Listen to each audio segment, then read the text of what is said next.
ലബ്ധ ഖുർആൻ masters അവതരിപ്പിക്കുന്നു ഖുർആനിക സന്ദേശം. 1 minute please. ബിസ്മില്ല, അൽഹംദുലില്ലാ. പ്രിയപ്പെട്ടവരെ, സുഖദുഃഖ സമ്മിശ്രമാണല്ലോ നമ്മുടെ ജീവിതം. രാവും പകലും പോലെ രോഗം, ദാരിദ്ര്യം മുതലായ പല പരീക്ഷണങ്ങൾ കൂടെയും നമ്മൾ കടന്നു പോയിക്കൊണ്ടിരിക്കുന്നു.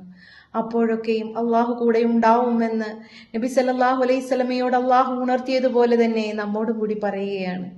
സൂറത്തുൽ ളുഹായിൽ 3-ാമത്തെ വചനത്തിൽ അള്ളാഹു പറയുന്നു, നബിയെ, നിന്നെ നിന്റെ രക്ഷിതാവ് കൈവിട്ടിട്ടില്ല, നിന്നെ വെറുത്തിട്ടുമില്ല. നീ ഒരനാഥനായിരുന്നില്ലേ? നീ ഒരു യത്തീമായിരുന്നില്ലേ? നീ വഴിയറിയാത്തവനായിരുന്നില്ലേ?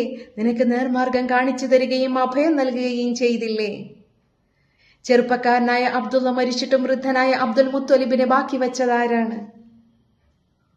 ആരൊക്കെ കൈവിട്ടാലും അള്ളാഹു കൂടെ ഉണ്ടാവുമെന്ന് നബി സല്ലല്ലാഹു അലൈഹി വസല്ലമയോട് ഉണർത്തിയതുപോലെ തന്നെ നമ്മോടും കൂടി പറയുകയാണ്.